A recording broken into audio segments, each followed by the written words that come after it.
Hello, ഇന്ന് നമ്മൾ സംസാരിക്കുന്നത് ഒരു ജാതി ഒരു ജാതകം എന്നുള്ള മൂവിയെ കുറിച്ചാണ്.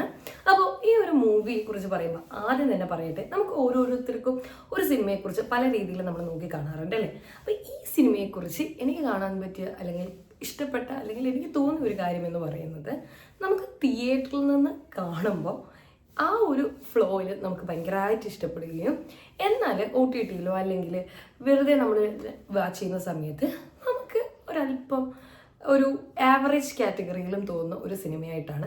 തീർച്ചയായിട്ടും നിങ്ങളിത് തിയേറ്ററിൽ നിന്നാണ് കാണുന്നതെങ്കിൽ ഈ മൂവി നിങ്ങൾക്ക് ഇഷ്ടപ്പെടാൻ സാധ്യതയുണ്ട്. ഇതിലുള്ള കോമഡികൾ എന്ന് പറയുന്നത് നമുക്കധികം പുതുമയുള്ള കോമഡികളൊന്നുമല്ല. എന്നാൽ പോലും ആ ഒരു 2 മണിക്കൂർ നേരം നമ്മൾ നമ്മുടെ ഫ്രണ്ട്സായിട്ടോ അല്ലെങ്കിൽ നമ്മുടെ ഫാമിലി ആയിട്ടോ ഒക്കെ പോകുമ്പോൾ നമ്മൾ ആ മൂഡിലങ്ങ് ആസ്വദിച്ച് കാണും എന്നുള്ളത് തന്നെയാണ് ഈ മൂവിയുടെ ഏറ്റവും വലിയ പ്രത്യേകത. പിന്നെ ഈ ഒരു സിനിമയെക്കുറിച്ച് നമ്മൾ കുറച്ചുകൂടി ഡീറ്റെയിൽഡ് ആയിട്ട് വരികയാണെന്നുണ്ടെങ്കിൽ, ഇതിൻ്റെ ഡയറക്ടർ മോഹനൻ അത്യാവശ്യം നമുക്ക് എല്ലാവർക്കും ഇഷ്ടമുള്ള ഒരു ഡയറക്ടറാണ്. എനിക്ക് ഇദ്ദേഹത്തിൻ്റെ പല മൂവീസും ഭയങ്കര ഇഷ്ടമാണ്. പ്രത്യേകിച്ച് ഫീൽ ഗുഡ് മൂവീസ് ആയിട്ടാണ് തോന്നാറ്. മാണിക്യക്കല്ലായിക്കോട്ടെ, അരവിന്ദൻ്റെ അതിഥികളായിക്കോട്ടെ, എല്ലാം നമുക്ക് വീണ്ടും റീവാച്ച് ചെയ്യാനും ഒക്കെ തോന്നുന്ന തരത്തിലുള്ള മൂവീസാണ്. പക്ഷേ അതിൽ നിന്ന് വരുമ്പോൾ ഇതിൽ നിന്ന് തികച്ചും വ്യത്യസ്തമായിട്ടുള്ള ആദ്യം മുതൽ അവസാനം വരെ ഫുൾ കോമഡിയിൽ പോകുന്ന ഒരു സിനിമയാണ്. ഈ പറഞ്ഞതുപോലെ തന്നെ ഇതിലെ പല കോമഡികളും നമുക്കിപ്പോൾ അത് കോമഡി ആയിട്ട് പോലും തോന്നുന്നത് നമുക്കറിയാം. ഇത് ഭയങ്കരമായിട്ട് കോമഡി വേയിൽ നമുക്കത് കണക്ട് ചെയ്യാൻ പറ്റുന്നതിൻ്റെ കാരണം പോലും പൊളിറ്റിക്കലി ഇൻകറക്റ്റ് ആയിട്ടുള്ള കുറേ സ്റ്റേറ്റ്മെൻറ്റുകളാണ്. ഇന്ന് നമുക്കത് കോമഡിയാണ്, പക്ഷേ ഞാൻ പറയുന്നത് പൊളിറ്റിക്കലി ഇൻകറക്റ്റ് ആയിട്ടുള്ള കാര്യങ്ങൾ നമുക്ക് കോമഡിയാണെന്നല്ല. പക്ഷെ നമുക്കത് പറയുമ്പോൾ ഇയാൾ പറയുന്നത് ഫുൾ തെറ്റാണ്.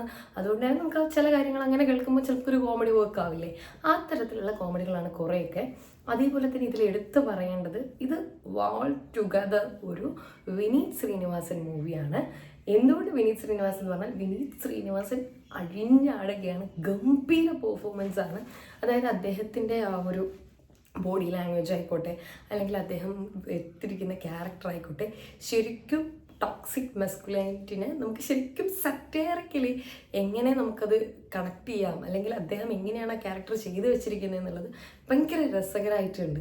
അതാണ് എനിക്ക് ഭയങ്കര ഇഷ്ടപ്പെട്ടൊരു കാര്യം. ആദ്യം മുതൽ അവസാനം വരെ മൂവി ഫുൾ കൊണ്ടുപോകുന്നത് വിനീത് ശ്രീനിവാസനാണ്. ഇതിനിടയിൽ വരുന്ന ക്യാരക്ടേഴ്സിനേക്കാളൊക്കെ ഇതിൽ നമുക്ക് എടുത്തു പറയേണ്ടത് വിനീത് ശ്രീനിവാസൻ്റെ പെർഫോമൻസ് തന്നെ. ട്രെയിലർ കണ്ടവർക്കറിയാം, കല്യാണത്തെക്കുറിച്ചാണ് ഈ ഒരു മൂവിയിൽ പറയുന്നത്. അതായത് ഒരു കല്യാണ സമയത്ത് അതിപ്പോൾ ബ്രൈഡ് ആയിക്കോട്ടെ ഗ്രൂം ആയിക്കോട്ടെ, രണ്ടുപേർക്ക് അവരുടെ പാർട്ട്നേഴ്സിനെ കുറിച്ച് കുറച്ച് ധാരണകളൊക്കെ ഉണ്ടാവും. ലൈക്ക് അവർക്ക് കുറച്ച് ആഗ്രഹങ്ങളൊക്കെ ഉണ്ടാവും, അല്ലെ കുറച്ച് കോൺസെപ്റ്റ്സ് ഒക്കെ ഉണ്ടാവും എന്ന് നമുക്ക് പറയാം. അപ്പോൾ ആ കോൺസെപ്റ്റ് പോലെ ഇതിലുള്ള കഥാനായകനും കുറേ കോൺസെപ്റ്റ് ഉണ്ട്. ആ കോൺസെപ്റ്റ് എന്താണെന്നുള്ളത് നമ്മൾ കണ്ടു തന്നെ അറിയണം. അപ്പോൾ ആ കോൺസെപ്റ്റ്സിൽ വരുന്ന കുറേ പ്രശ്നങ്ങളും കാര്യങ്ങളും ഒക്കെ ആണ് ഈ സിനിമയിലുള്ളത്. അപ്പോൾ ഇത് സത്യം പറഞ്ഞു കഴിഞ്ഞാൽ ആദ്യമൊക്കെ കാണുന്ന സമയത്ത് ഇതിലുള്ള ഓരോ ഡയലോഗ് കേൾക്കുമ്പോഴും ചിലപ്പോഴെങ്കിലും നമുക്കിങ്ങനെ അരിച്ച് കയറും. പക്ഷെ അതെന്തുകൊണ്ട് അങ്ങനെ തോന്നുന്നതെന്ന് വെച്ച് കഴിഞ്ഞാൽ, നമുക്കിപ്പോൾ ഒരു ബോധം ഉണ്ട്. പക്ഷേ ഇന്ന് നമുക്ക് അരിച്ച് കയറുന്ന അല്ലെങ്കിൽ അവർ കഥയിൽ പറയുന്ന പല ഡയലോഗുകളും വർഷങ്ങളിൽ, അതായത് കുറച്ച് മുന്നേ വരെ എല്ലാവരും സ്ഥിരമായിട്ട് പറഞ്ഞുകൊണ്ടിരുന്നത്. നമ്മളിപ്പോൾ ഈ പൊളിറ്റിക്കൽ കറക്റ്റ്നെസ്സിനെ കുറിച്ചൊക്കെ സംസാരിക്കാൻ തുടങ്ങിയതിന് ശേഷമാണ് ഇതൊക്കെ ഇത്രത്തോളം ഇറിറ്റേറ്റിംഗ് ഡയലോഗുകളായിട്ട് മാറുന്നത്. അപ്പോൾ അതൊന്നും എത്താത്ത, പുരോഗമനം തീരെ എത്താത്ത, യാഥാസ്ഥിതികരായിട്ടുള്ള കുറച്ച് തറവാട്ടുകാരെയുമൊക്കെയാണ് ഇതിൽ കാണിക്കുന്നത്. സോ മൊത്തത്തിൽ ഇവർ പറഞ്ഞു വെക്കുന്ന രീതി നല്ലതാണ്. അവസാനത്തേക്ക് വരുമ്പോൾ അവർ കൊടുക്കുന്ന മെസ്സേജും നല്ലതാണ്.